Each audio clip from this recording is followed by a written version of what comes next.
रात्र खूप मोठी होती.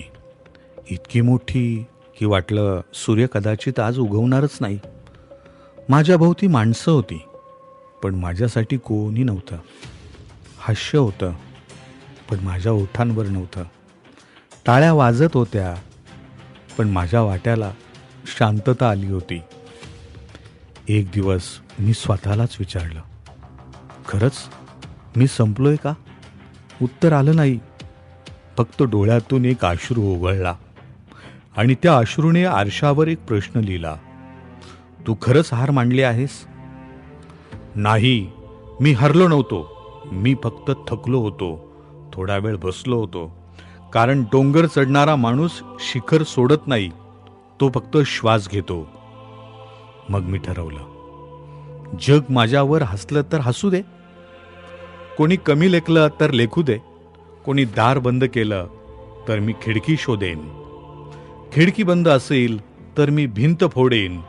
कारण माझं स्वप्न कोणाच्याही परवानगीवर जगत नाही. मी पुन्हा चालायला सुरुवात केली. पाय जखमी होते, पण ध्येय नव्हतं. हात थरथरत होते, पण विश्वास ठाम होता.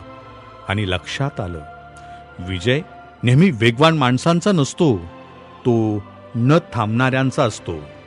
मग एक दिवस ज्यांनी मला नाकारलं होतं तेच म्हणाले, तुझ्यात एवढी ताकद होती हे आम्हाला कधी दिसलंच नाही. मी हसलो, कारण गरुडाला उडायला चिमण्यांची परवानगी लागत नाही. लोक विचारतात, यशाचं रहस्य काय? मी म्हणतो, रहस्य काहीच नाही. दररोज एक पाऊल, एक प्रयत्न, एक चूक आणि एक नवी सुरुवात. आज माझ्याकडे सर्व प्रश्नांची उत्तरं नाहीत, पण प्रत्येक सकाळी उठण्याचं कारण आहे. प्रत्येक श्वासात आशा आहे. प्रत्येक अपयशात धडा आहे. आणि प्रत्येक उद्यामध्ये एक नवीन मी आहे.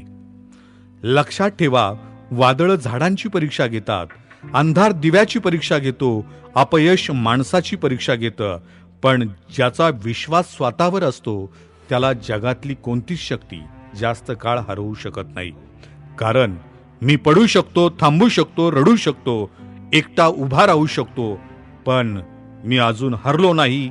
आणि जोपर्यंत मी हरलो नाही तोपर्यंत माझा विजय कुठेतरी माझी वाट पाहत उभाच आहे.